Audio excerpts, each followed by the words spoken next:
Olá, estamos começando mais um Sala de Estar e o nosso assunto em pauta de hoje é o segundo encontro de pacientes e familiares com rim policístico. Para conversar a esse respeito comigo, está aqui no estúdio da Unicruz TV o médico nefrologista Paulo Moreira. Seja bem-vindo ao nosso programa, Paulo. Obrigado. Para começar, eu queria que tu nos explicasse o que é rim policístico. Bom, rim policístico é uma doença genética. É uma doença que provoca a formação de cistos dentro do rim. O cisto é uma coleção de líquido. Essa coleção de líquido vai se formando, começa bem pequenininha, é uma bola que vai crescendo e vai comprimindo as estruturas que estão ao redor. O cisto, então, é uma doença determinada, nesse caso do rim policístico, geneticamente, e acomete familiares. 50% dos familiares que tem na sua família essa doença serão acometidos por ela.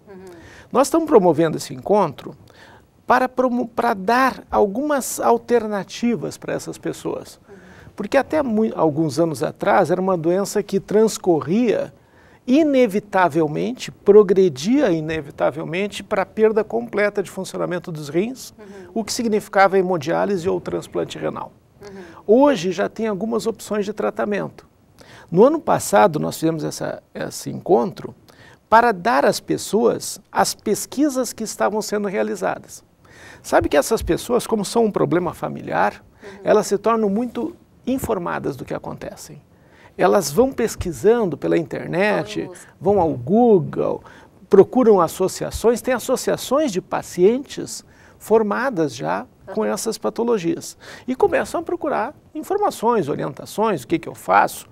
E muitas vezes já são famílias marcadas pela doença, porque tiveram familiares que morreram dessa doença, que na verdade não é só rim policístico, é doença cística sistêmica. A doença cística pode dar fígado no cisto, cisto no fígado, cisto no ovário, pode dar cistos nas artérias que se chamam aneurismas. Então, aneurismas, cistos no fígado ou cisto nos ovários fazem parte da doença. Então, na verdade, não é só o rim que é acometido. Os cistos se formam em outros órgãos. Então, essas famílias já são marcadas por essa doença. Tem uma história, e uma história muitas vezes trágica, de pessoas que tiveram um derrame, que de repente estoura um aneurisma e a pessoa fica com o lado paralisado. Então, como essas famílias já têm essa vivência, eles procuram orientação. E o que nós estamos abrindo a perspectiva é de ações preventivas e educativas. No ano passado se mostrou as pesquisas que tinham sido realizadas no ano anterior. Esse ano nós vamos mostrar as pesquisas de 2012 e o estado atual que está acontecendo. Tu falava antes a respeito do histórico familiar desses pacientes, né, das perdas e deles estarem informados também.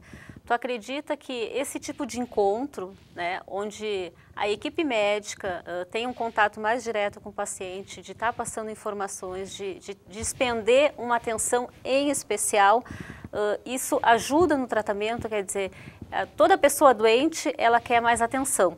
Né? Ela quer mais atenção e quer um tratamento mais acarinhado.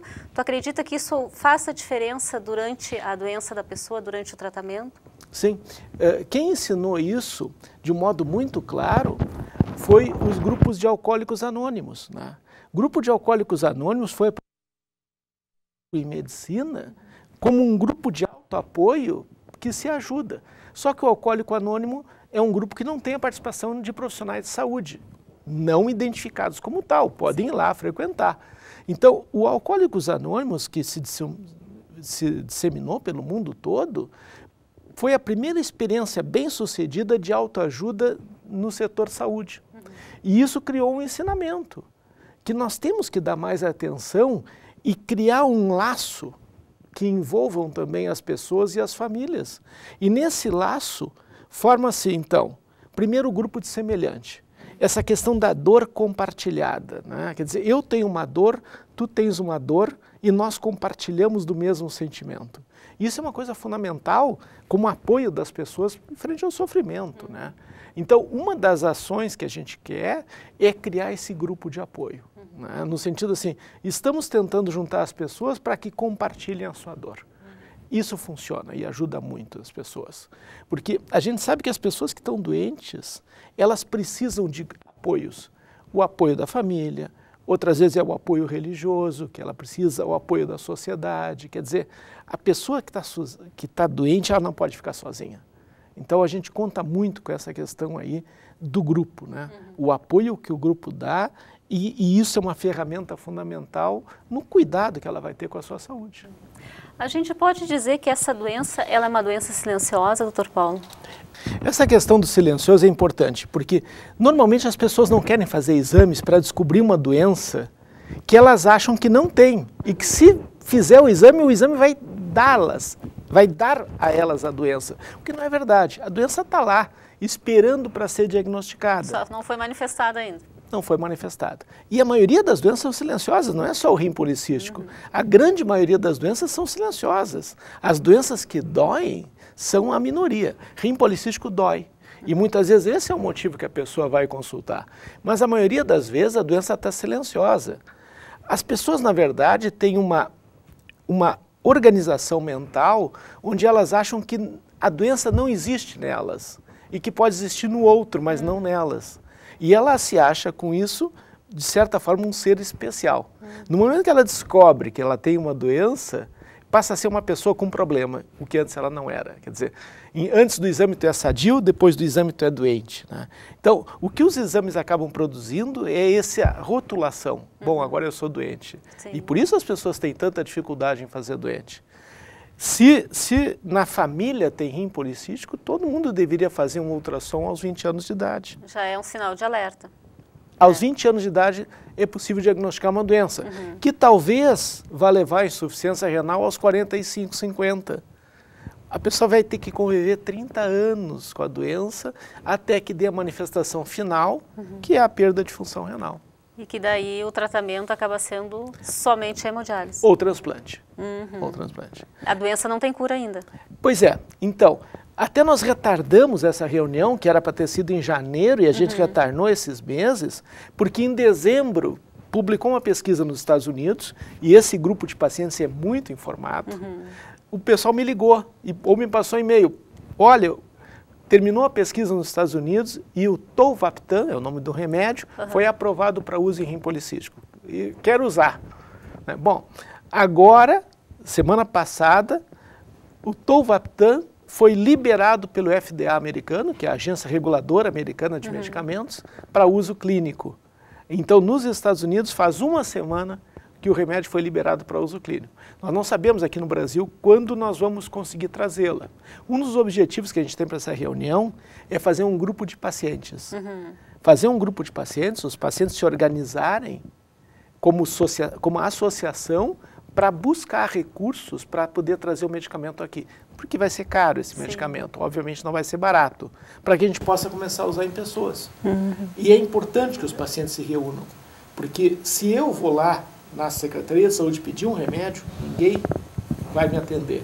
Agora, se for um grupo de pacientes lá, dizer, nós queremos o remédio, bom, eles são obrigados a se mobilizar. É diferente. Então, os pacientes têm que se mobilizar para conseguir a medicação. Hoje, o Hospital São Vicente atende quantos pacientes com essa doença, doutor Paulo? No Hospital São Vicente, esse grupo de pacientes é significativo, é o nosso terceiro grupo em proporção de pacientes. O grupo de pacientes hipertensos é o primeiro, o grupo de diabéticos é o segundo e o grupo de terceiro é esse de rim policístico. Agora, a nossa preocupação maior é em termos preventivos. É trabalhar com os familiares, então, trabalhar com esse grupo de familiares para que eles possam desenvolver ações para ou retardar a perda de função renal ou evitar, já usando esses medicamentos agora que estão sendo lançados. Doutor Paulo, os sintomas dessa doença quais são? Eu estava dando uma pesquisada e eu vi que alguns sintomas dessa doença se confundem muito com outros sintomas que a gente tem, como a dor lombar, né? Se confunde muito com outros sintomas que muitas vezes passam despercebidos no nosso dia a dia. Tem uma recomendação assim, quem tem pressão alta, por qualquer motivo, tem que fazer um exame comum de urina e uma creatinina. São exames que qualquer laboratório, em qualquer cidade faz. Exames bem comuns. Quem tem familiar com doença cística, precisa fazer um ultrassom. Então, se fizer os exames, vão detectar a doença. Agora, se for esperar sintomas, é complicado. É complicado. Porque são doenças, às vezes, de muito baixa sintomatologia. Como a maioria das doenças. E isso a gente, às vezes, tem que aceitar esse fato de que as doenças não dão sintomas. Né? É duro para a gente aceitar isso. Sim. Fácil é tratar pneumonia, que dá dor, dá febre, e a pessoa procura recurso por isso. Difícil é tratar pressão alta, diabetes, que são doenças que não dão sintoma. Nesses casos, então, a prevenção, em todos os casos, a prevenção, sem dúvida nenhuma, é o caminho que as pessoas têm que cada vez mais tomarem para tentar ter uma saúde 100% ou perto do 100%. Eu acho que, em primeiro lugar, a saúde tem que ser prioridade. No discurso, na fala, a gente diz que nada é mais importante que a saúde. Na prática, não é o que acontece. A saúde está lá depois do carro, da casa, dos afazeres domésticos, do trabalho. Quer dizer, a saúde vai ficar lá no quarto, quinto lugar nas prioridades da nossa vida. Né? Na prática, a saúde tinha que ter uma prioridade maior, porque é inegável que nós vamos viver com o nosso corpo. E nós queremos, às vezes, viver sem o corpo, como se fosse possível isso. Né?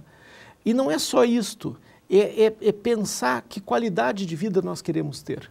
Quer dizer, que ponto de vida e que qualidade de vida nós queremos tocar a nossa vida ao longo dos anos. Essa é uma doença específica que a gente está falando aqui, mas, na verdade, é um modelo de comportamento para todas as outras doenças. Nós queremos que esse grupo de pessoas aprenda a cuidar da sua pressão arterial.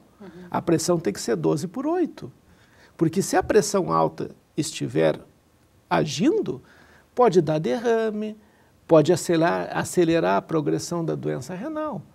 Mas isso também acontecerá no diabético e no hipertenso, caso eles não mantenham a pressão 12/8.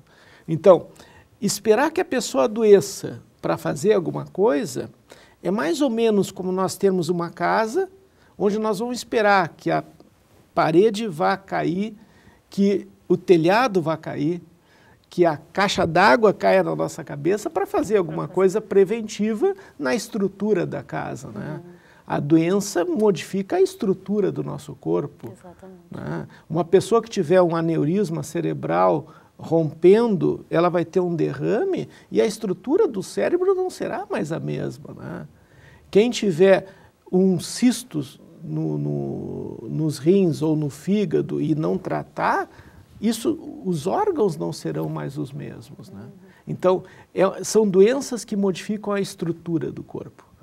Elas precisam ser prevenidas com medidas ao longo do tempo. Né? A alimentação, nesse caso, ajuda bastante, então? Nesse e todas as doenças do modo geral. Né? Especificamente no rim policístico, a gente continua trabalhando com a questão do sal. Nós temos uma sociedade que consome aí 12, 15 gramas de sal por dia. E nós queremos baixar isso para 4, 6 gramas de sal por dia. A gente ensina coisas simples para as pessoas. Bom, quando comprar 1 quilo de sal no mercado, bote uma data.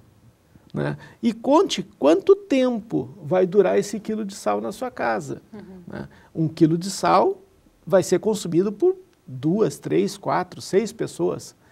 Se a pessoa consumir 4, 6 gramas de sal por dia, o quilo de sal vai ter que ser proporcional a esse consumo. Então, nós estamos tentando dizer para as pessoas, comam menos sal. 4 a 6 gramas de sal por dia é suficiente.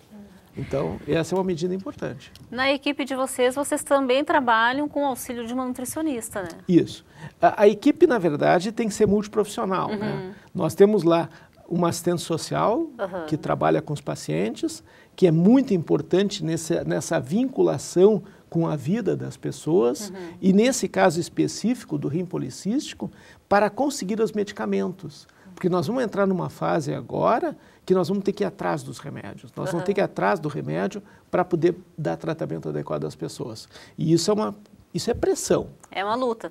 É pressão política, é pressão social, É criar um grupo de pressão para conseguir medicamento. A assistência social é fundamental nisso. Nós temos enfermeiras que vão trabalhar na educação dos pacientes, que vão trabalhar na organização do tratamento do paciente. E a nutricionista, porque nesse grupo de pacientes ela tem uma outra função. Além do consumo de sal, que tem que ser baixo, ensinar as pessoas a tomar água. Essa é uma doença que se beneficia de muita água. Ela mostra que se a pessoa tomar bastante água, diminui a evolução da doença. Então a nutricionista está ensinando as pessoas a tomar água. E está ensinando também a medir se está tomando a quantidade de água certa. Tem um examezinho de urina bem simples, que tu mede, que tu olha na urina para ver se a pessoa toma a quantidade certa de água. Ou então ela ensina assim, uma coisa mais simples ainda. Quando for urinar, olha a cor da urina. Se estiver saindo parecido com água, é porque tu atingiu a quantidade certa de água. Está tomando bastante água. Agora, se tu começa a eliminar uma urina concentrada, de cor amarelo bem forte e com cheiro, é porque a urina está muito concentrada, o corpo está segurando água. Então, quando o corpo começa a botar água para fora, é porque já está com a hidratação adequada. São coisas importantes e que no dia a dia, na correria, a gente não para se dar conta, né? E muitas vezes não para se dar conta que tem que tomar água também, né? Nós vamos tomar água quando estamos com sede, né? E na verdade, se tu vai tomar água quando está com sede, tu já está desidratado, já faltou água no corpo e a gente vai repor o que faltou. Nesses pacientes, nós recomendamos o contrário. Tome água voluntariamente, sem sede, e cuide a quantidade de água pela urina. Tome água até que a urina saia água. Sim. Aí tu chegou no ponto ideal de água. Aí tá certo. Esses pacientes que estão sendo tratados, doutor Paulo, que contam com o histórico de uma família toda, já vem também de um abalo, né, psicológico, né? Essa parte mais humanizada, relacionamento médico e paciente, muitas vezes a gente ainda tem uma visão, né, alguns médicos também têm essa conduta de ter um tratamento mais frio e mais distante com o paciente. Esse encontro, onde vocês dividem essas trocas de informações, demonstra justamente ao contrário, demonstra essa proximidade de relação com o paciente. O senhor acredita que isso é importante no tratamento desses doentes e que faz uma diferença dividir a informação, o senhor enquanto profissional, em busca de auxílio para essas pessoas? Tu vê que a tradição da medicina começou com uma tradição humanística, né? O médico tinha uma relação pessoal forte com as pessoas. Essas relações começaram a mudar às vezes, com os planos de saúde, com uma terceira parte que entrou. Quando a pessoa vai consultar e tem uma terceira parte, que pode ser um plano de saúde, pode ser uma instituição de saúde que regula aquele atendimento, a personalização começou a se perder. Então, tu vai num posto de saúde e tu é a ficha 12. Bom, ficha 12 não é mais uma pessoa, é a ficha 12 que vai ser atendida. Não é a dona Maria e o seu João que já eram conhecidos. Claro, é diferente de tu receber uma pessoa que tu sabe o nome, o endereço, o que faz, o que trabalha, que às vezes tu já tem a história da família junto. Quer dizer, esse adoecimento se perdeu muito com essa valorização da tecnologia, né? E os pacientes já aprenderam isso. Os pacientes vão para a consulta e se tu não der um exame para eles, eles acham que a consulta não valeu. Não foi boa. Não foi boa. Eu fui no doutor e ele não me deu nenhum exame. E ele acha que aquilo é ruim, porque ele acha que a consulta vai gerar um exame. Então, a tecnologia entrou a organização do sistema de saúde, que desumanizou os atendimentos, entrou o excesso de pessoas, a falta de tempo, a baixa remuneração pelo serviço médico. São vários fatores que levaram a esse tipo de... Quer dizer, hoje, por exemplo, na rede básica, uma consulta a R$7, né, o rapazinho que segura o lugar na fila ganha mais do que o médico que está atendendo, né? Então, dessa forma que houve uma desvalorização das pessoas, não é? Tanto o médico como o próprio paciente, tem que ter formas de resgatar essa valorização da pessoa. Quem pode, então, participar dessas atividades paralelas como essa, que é um grupo de pacientes, uma associação de pacientes, resgata um pouco aquilo do que se perdeu na falta de contato. Porque tem uma troca de experiências, uma troca de sensações. Uma pessoa tem que me dizer como é que ela vive com a doença. Ela tem que me dizer o que ter a doença representa na minha vida. Quer dizer, quando eu fiquei sabendo que eu tinha esse diagnóstico, o que isso produziu na minha cabeça? Que repercussões isso tem na minha vida? Isso me afetou? Eu fiquei deprimida, eu fiquei triste, eu não consigo mais trabalhar direito, a minha família está sofrendo, eu ando nervoso. Quer dizer, a gente tem que saber qual é a repercussão que a doença provoca na vida da pessoa, né? Eu não posso dar uma notícia como essa para uma... Vou dizer, olha, tu tem rim policístico, daqui 20 anos tu vai estar em hemodiálise. Se eu dou uma notícia dessa, eu tenho que saber qual é o impacto que isso tem na vida da pessoa. É como uma pessoa receber uma notícia de qualquer outra doença, né? A gente tem que valorizar o impacto que a doença provoca na vida das pessoas. Porque toda doença modifica a vida da pessoa. Modifica. Nenhuma doença, ninguém passa incólume por uma doença. A não ser, para mim, um exemplo de boa doença é a pneumonia. Pneumonia, tu vai para o hospital, ganha flores, recebe visita, e as pessoas ficam faceiras, alegres, né?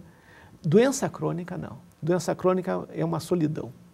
A pessoa que tem uma doença crônica é um solitário.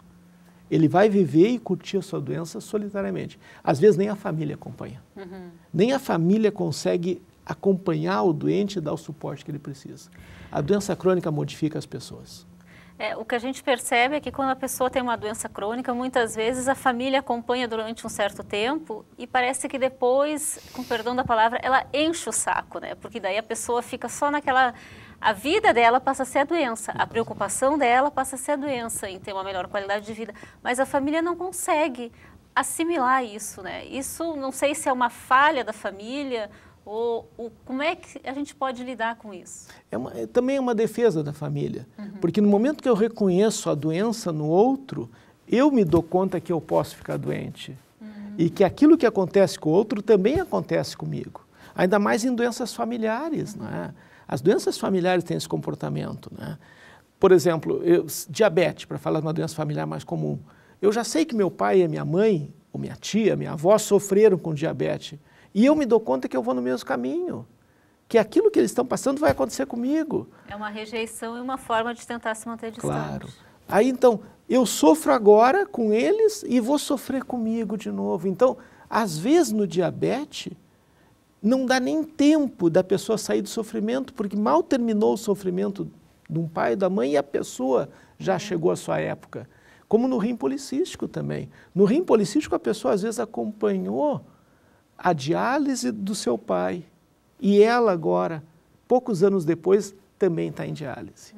Então, nós tivemos uma das famílias que a gente trata lá, mãe e filho fazendo diálise ao mesmo tempo. Quer dizer, 2 gerações sofrendo da mesma doença. Então, nas famílias isso é muito pesado, né? E isso vai influenciar toda a dinâmica de funcionamento da família.